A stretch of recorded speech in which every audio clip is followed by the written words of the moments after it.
Hello everyone, you all are welcome to clear nursing. आज हम बात करने वाले हैं AIIMS MSc nursing entrance exam sample question paper part 2 के बारे में। तो पहले क्वेश्चन से स्टार्ट करते हैं। Which ABG finding indicate metabolic acidosis. तो आप सारे ऑप्शन देख पा रहे हो, तो इसका सही आंसर क्या होगा? मेटाबॉलिक एसिडोसिस की बात हो रही है, तो इसका आंसर जाएगा pH 7.30 एंड बाइकार्बोनेट 18। ये माइनस नहीं है, ये 18 लिखा हुआ है, ठीक है। ये 18 है, ये माइनस मत समझना इसको, उसका वैल्यू लिखा हुआ है तो 18। क्यों आया ये answer? Low pH and decrease bicarbonate indicates metabolic acidosis, ठीक है। Next question, which disease is most commonly associated with clubbing of fingers? Bronchial asthma, COPD, pulmonary fibrosis, acute bronchitis। Answer क्या आएगा इसका? पल्मोनरी फिब्रोसिस, ठीक है। Clubbing is the most common in chronic hypoxic condition, specially fibrotic lung disease. अब आप सोचोगे कि ma'am clubbing of finger तो सीओपीडी में भी होता है, क्योंकि उसमें भी क्रॉनिक डिजीज है, उसमें भी हाइपोक्सिया कंडीशन होती है। बट बेटा अगर प्रायोरिटी की बात करें मोस्ट कॉमनली, और अगर आपको पल्मोनरी फाइब्रोसिस दिखाई दे रहा है, तो इसका आंसर फाइब्रोटिक लंग डिजीज ही जाएगा, सीओपीडी नहीं जाने वाला है। हाँ, ये ऑप्शन नहीं होता सी वाला ऑप्शन, तो सीओपीडी इसका आंसर चला जाता, ठीक है। Next question, hypovolemic shock is characterized by bradycardia and high BP, tachycardia and hypotension, low pulse pressure and hypertension, flushed skin and slow capillary refill. इसका आंसर क्या आएगा? Tachycardia and hypotension. क्यों इसका आंसर ये क्यों है? Rational. In hypovolemic shock, loss of blood volume leads to low BP and compensatory tachycardia, ठीक है। हाइपोवॉलिक शॉक में क्या होता है? लॉस ऑफ ब्लड वॉल्यूम हो जाता है, ब्लड वॉल्यूम कम हो जाता है, तो वो उससे क्या इफेक्ट होता है बॉडी में?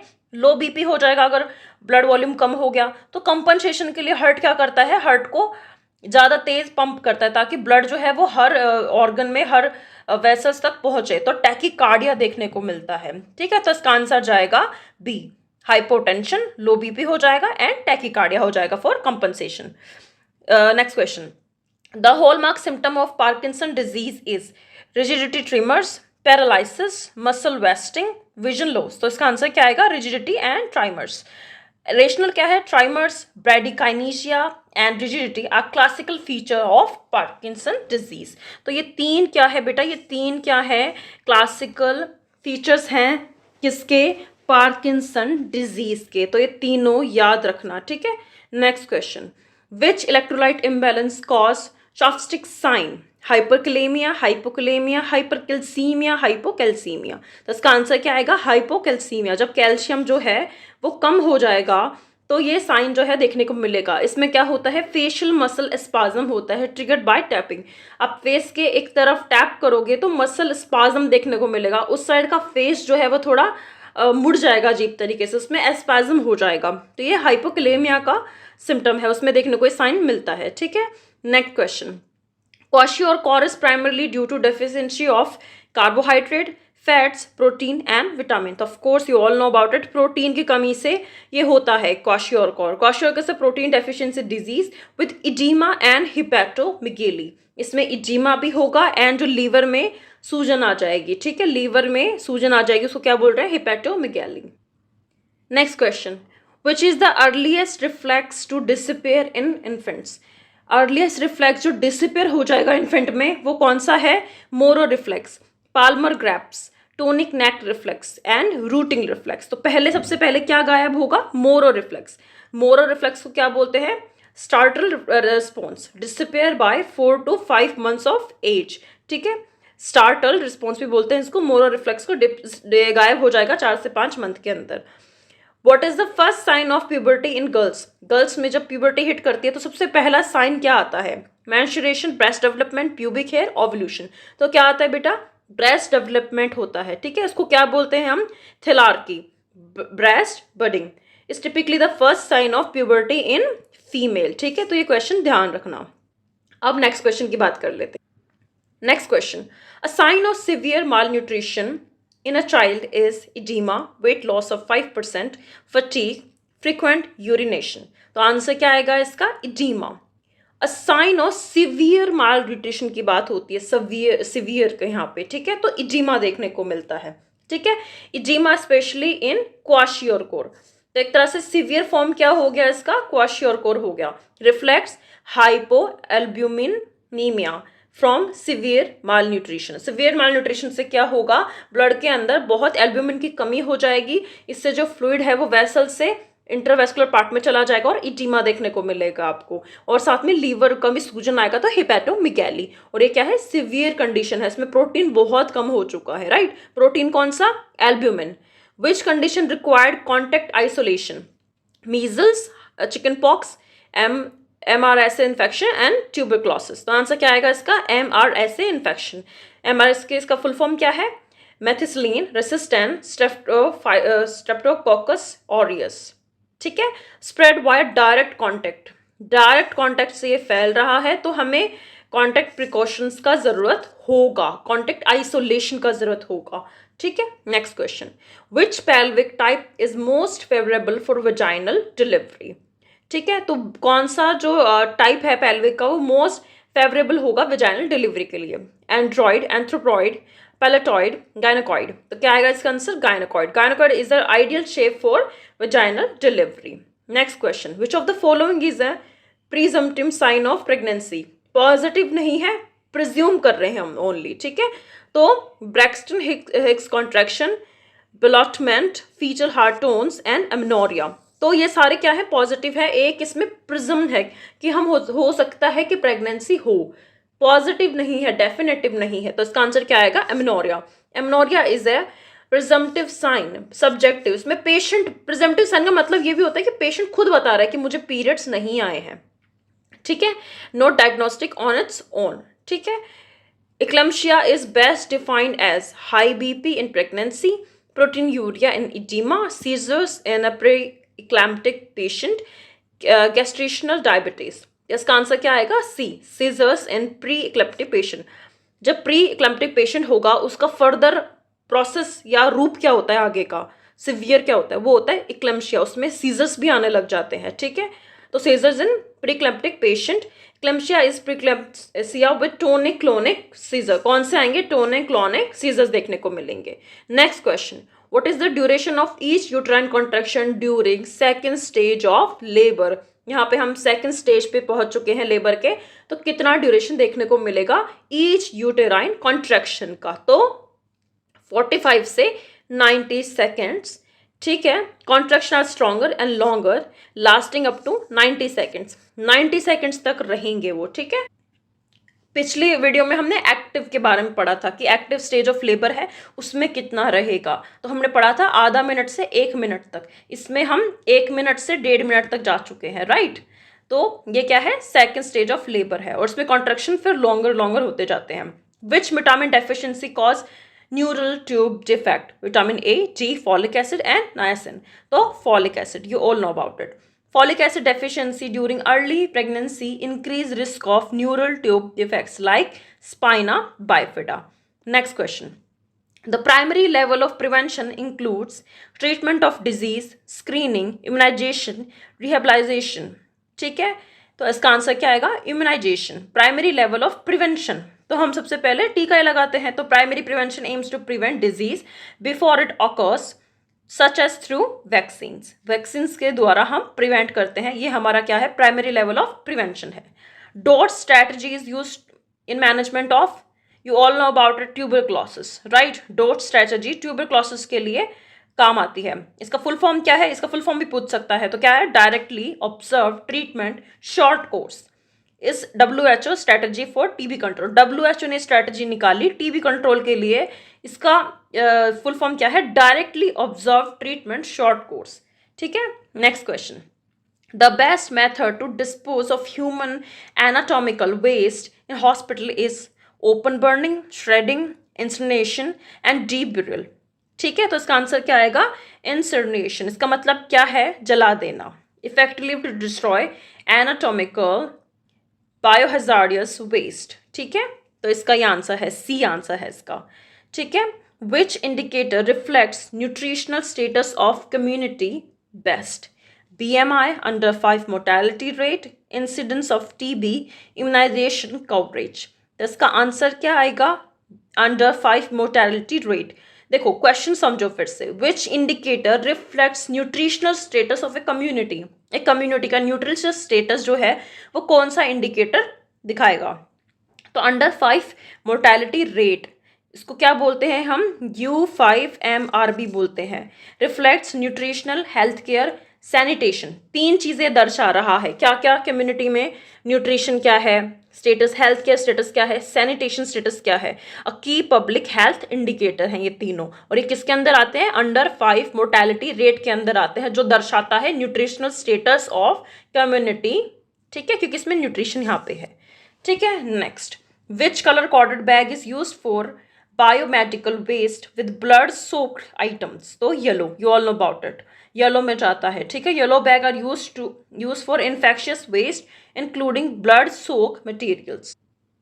Next question. A patient with OCD is likely to hear voices, have mood swings, perform repetitive behaviors and have flight of ideas. So you all know about it. OCD का जो patient होता है वो stress को, anxiety को कम करने के लिए रिपीटेटिव मूवमेंट करता है, बिहेवियर करता है. ठीक है, तो इसका आंसर क्या आएगा? Perform repetitive behaviours. Obsessive compulsive disorder is marked by obsession and compulsive action like repeated hand washing. ठीक है, सबसे इजी उदाहरण यही है इसका कि बार बार हाथ धोएगा. या आपके घर में कुछ होंगे लोग, या आपने किसी को देखा होगा जो बहुत सफाई कर रहे हैं, गंदगी नहीं है फिर भी लगे हुए हैं सफाई करने में, तो क्या है, उनका ओसीडी रूप बाहर आ रहा है. वो क्यों कर रहे हैं? उनको स्ट्रेस कम होता है उस चीज से, right. Next question. Hallucination without stimulus are most commonly seen in depression, delirium, schizophrenia and anxiety.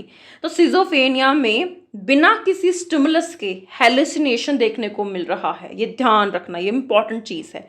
Hallucination without stimulus seen in schizophrenia. जैसे कि auditory, most common जो hallucination सुनने को मिलता है, सिजोफेनिया पेशेंट बार बार बोलता है कि मुझे कुछ आवाज़ें सुनाई दे रही हैं, तो वो ऑडिटरी हेलुसिनेशन है. वहाँ पे कोई स्टिमुलस नहीं है, कोई बोल नहीं रहा है उनको कुछ भी, फिर भी उनको ऑडिटरी हेलुसिनेशन आ रहा है. Is a classical positive symptom of schizophrenia. Next question.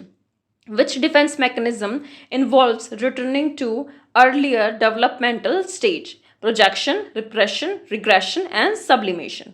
ठीक है, which defence mechanism involve returning to earlier development stage, कि बच्चे की अवस्था में चला जाए तो क्या होगा? रिग्रेशन होता है. Regression is reverting to child like behaviour during stress. Stress होगा तो बच्चे की तरफ बिहेव करना स्टार्ट कर देगा, वो क्या है? रिग्रेशन है. Next. The therapeutic level of lithium, ये आपको पता होना चाहिए. The therapeutic level of lithium क्या है? 0.6 to 1.2 milli equivalent per litre. Safe serum lithium level है ये. ठीक है, लेवल अगर 1.5 से ऊपर गया तो क्या कर देगा? टॉक्सिसिटी कर देगा. तो 1.5 से मिली इक्विवेलेंट पर लीटर से ऊपर गया तो क्या हो जाएगी? टॉक्सिसिटी हो जाएगी. तो इससे ऊपर नहीं जाने देना है. वैक्सी flexibility is commonly seen in. Waxy flexibility मतलब वैक्स की तरह, मतलब अकड़ जाएगा पेशेंट, वैसे फ्लेक्सिबिलिटी हो जाएगी. तो किस में होगी? Bipolar disorder, schizophrenia, catatonic type. ठीक है, एंड डिसोसिएटिव डिसऑर्डर और पैनिक डिसऑर्डर. तो किस में होगा?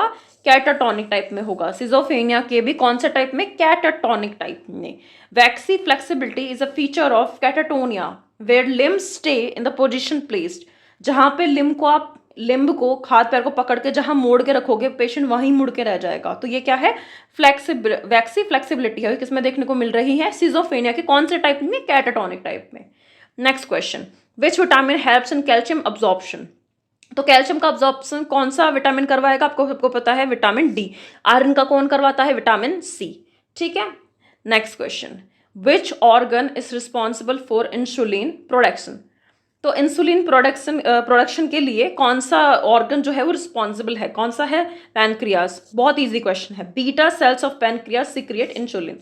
ठीक है, तो इंसुलिन कौन सिक्रिएट करता है? पैनक्रियास सिक्रिएट करता है. उसकी कौन सी सेल्स? Beta cells. अल्फा नहीं, beta cells, right. Next question. The first aid is epistaxis include. जब नाक से खून आ रहा है, एपिटैक्सिस क्या होता है? नाक से खून आना. ठीक है, ब्लड आना. तो फर्स्ट एड क्या होगा? Tilting head backwards, applying heat, tilting head forward and pinch nose, lying flat on back, हम सबको पता था, सब बोलते थे कि नब्बी नाक से खून आए तो आगे नाक बंद करके आगे की तरफ झुक जाओ, तो आगे की तरफ नहीं झुकना है, ठीक है। हमेशा टिल्ट हेड, सॉरी बैकवर्ड बोलते थे कि पीछे की तरफ झुक जाओ, तो हमें पीछे की तरफ नहीं झुकना है क्योंकि एस्पायरेशन हो सकता है। तो हमें क्या करना है, नोज को पिंच करके आगे की तरफ, हेड को फॉरवर्ड करके उसको आगे की तरफ झुकना है, राइट। ये है lean forward and pinch nostril to control nose bleed and prevent aspiration. Next question, which vaccine is given at birth in India? Birth के टाइम पे कौन सी वैक्सीन दी जाती है? तो क्या है, बीसीजी है, बीसीजी।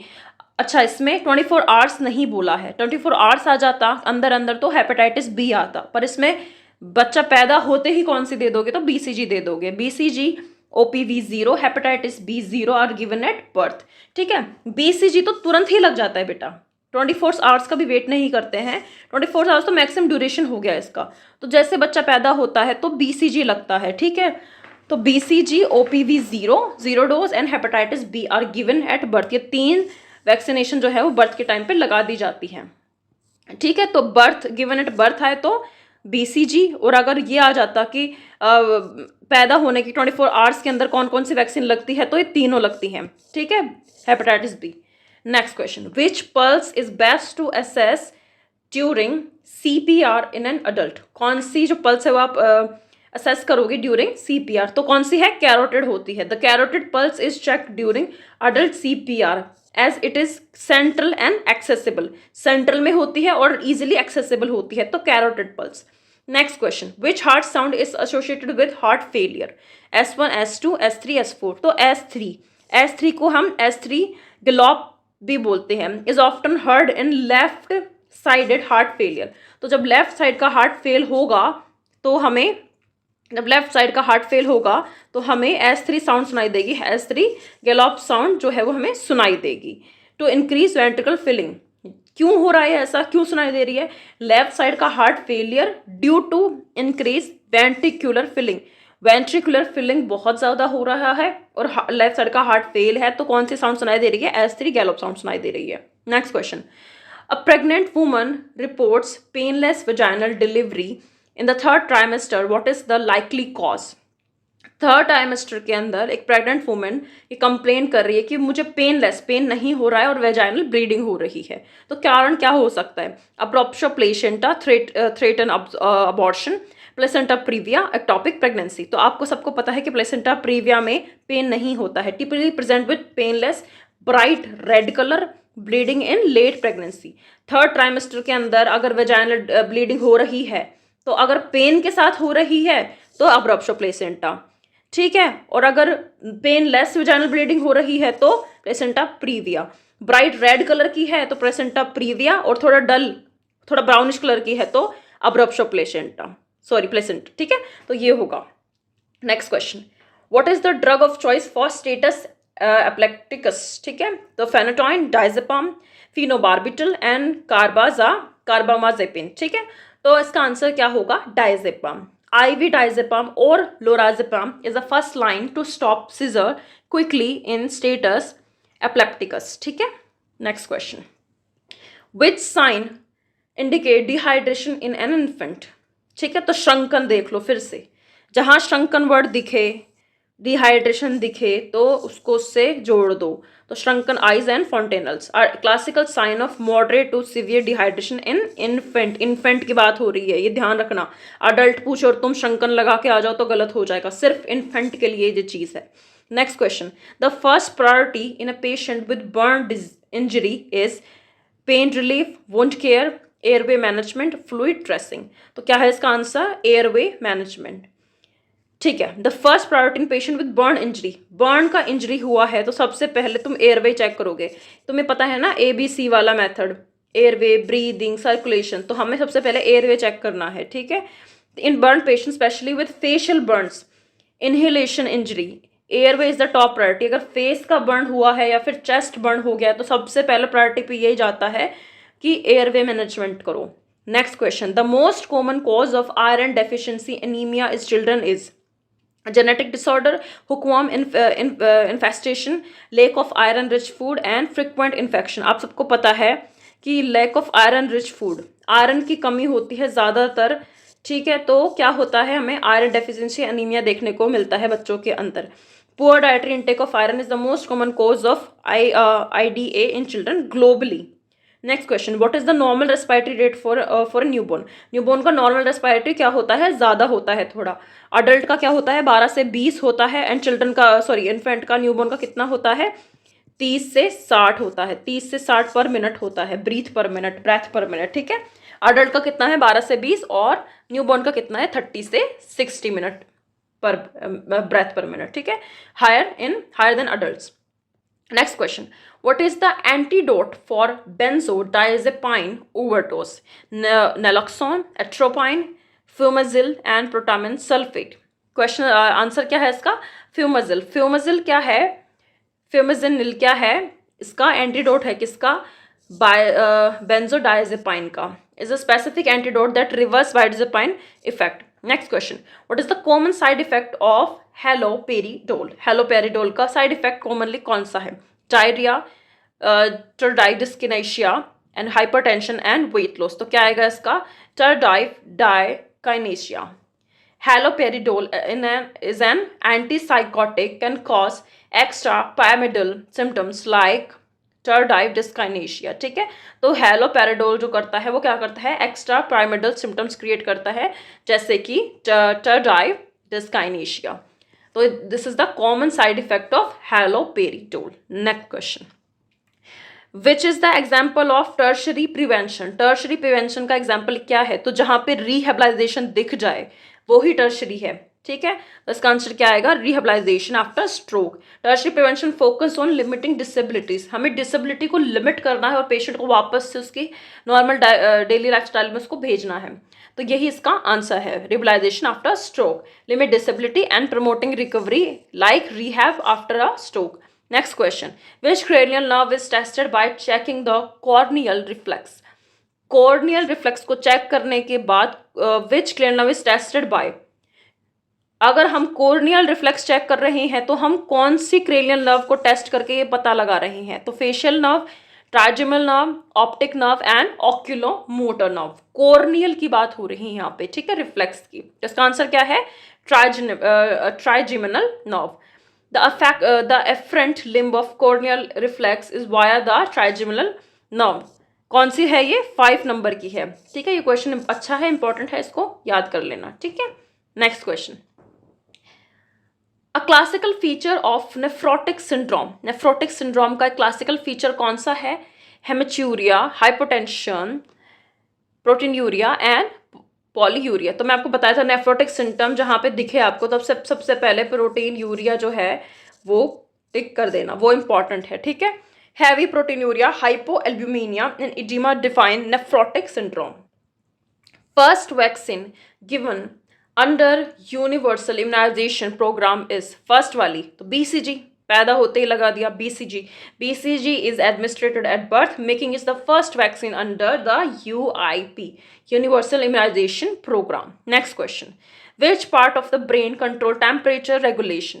तो आपको सबको पता है टेम्परेचर रेगुलेशन कौन करता है, बिना ऑप्शन देखे बता दो, हाइपोथैलेमस, ठीक है। Hypothalamus is the body thermoset controlling temperature. Next question and last question, what is the recommended treatment for umbilical cord prolapse। What is the recommended treatment for umbilical cord prolapse, कौन सा आएगा बताओ, immediate delivery, Trendelenburg position and emergency C-section and oxytocin infusion and vaginal delivery with episiotomy। तो कौन सा answer आएगा इसका, तो बेटा इसमें देखो हमें बच्चे की सेफ्टी का पता लगाना है, हमें बच्चे की सेफ्टी प्रायोरिटी पे है। तो अम्बिलिकल कोड जो है प्रोलैप्स हो रही है, तो सबसे पहले मदर को उल्टा कर दो। उल्टा कैसे करोगे, ट्रेंडलबर्ग पोजीशन दे दो और फिर इमीडिएट सी सेक्शन कर दो इमरजेंसी, क्योंकि हमें बच्चे को यहाँ पे बचाना है।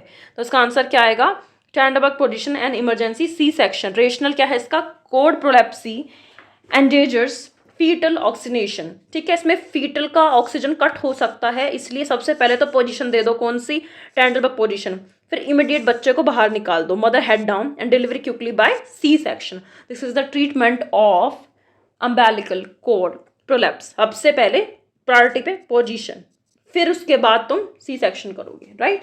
तो ये थे आपके 45 क्वेश्चन। पार्ट 1 में 45 ले लिए, पार्ट 2 में 45 ले लिए। और भी क्वेश्चन चाहिए हो कमेंट में बता देना और वीडियो बना देंगे, ठीक है। तो और ऐसे ही क्वेश्चन आएंगे, आप खुद भी देख लेना। और हाँ, 1-2 इमेज बेस्ड क्वेश्चन आ सकते हैं, वो भी आपका सिलेक्शन रोक सकते हैं।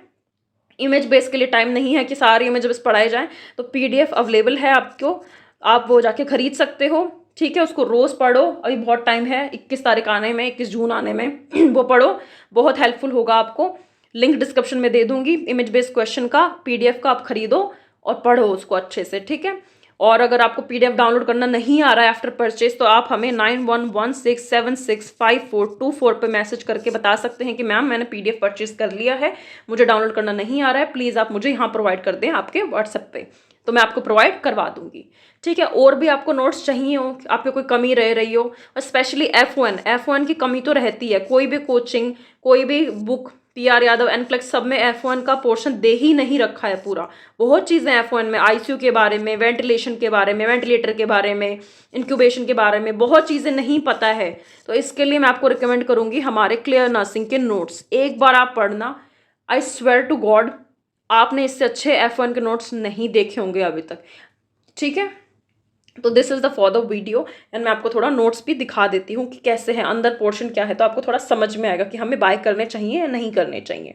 जैसा कि आप देख पा रहे हो, ये क्लियर नर्सिंग का हमारा वेबसाइट है, इस पर आप जाके नोट्स परचेज कर सकते हो, paediatrics, F1 question, image based question and pharmacology, nursing and psychiatric. आप खुद बताइए, इतने कम मिनिमम प्राइस में आपको मतलब इतने अच्छे नोट्स मिल रहे हैं, तो प्लीज़ आप इनको ज़रूर डाउनलोड करें, पढ़ें। तो आप इस पर जाके, लिंक आपको डिस्क्रिप्शन में मिल जाएगा हर वीडियो के, वहाँ से जाके बाय करें नोट्स को, पढ़ें। डिजिटल नोट्स से PDF मिलेगा ओनली, प्रिंट आउट आप खुद कराओगे अगर आपका मन है।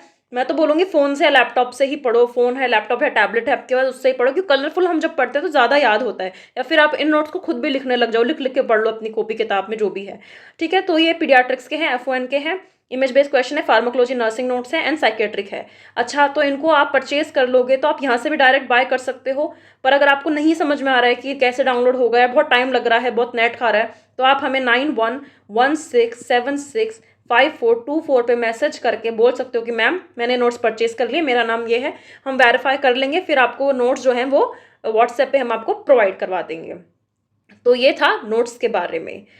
तो नोट्स को पढ़ो अच्छे से, and best of luck for your every exam. जो भी एग्जाम दो, मैं चाहती हूँ सब में आपको जॉब लगे। कुछ भी परेशानी हो, कैसा भी कोई स्ट्रेस भी हो रहा हो, प्लीज़ हम तक पहुँचें, हम ज़रूर हेल्प करेंगे जितनी हम कर पा रहे हैं।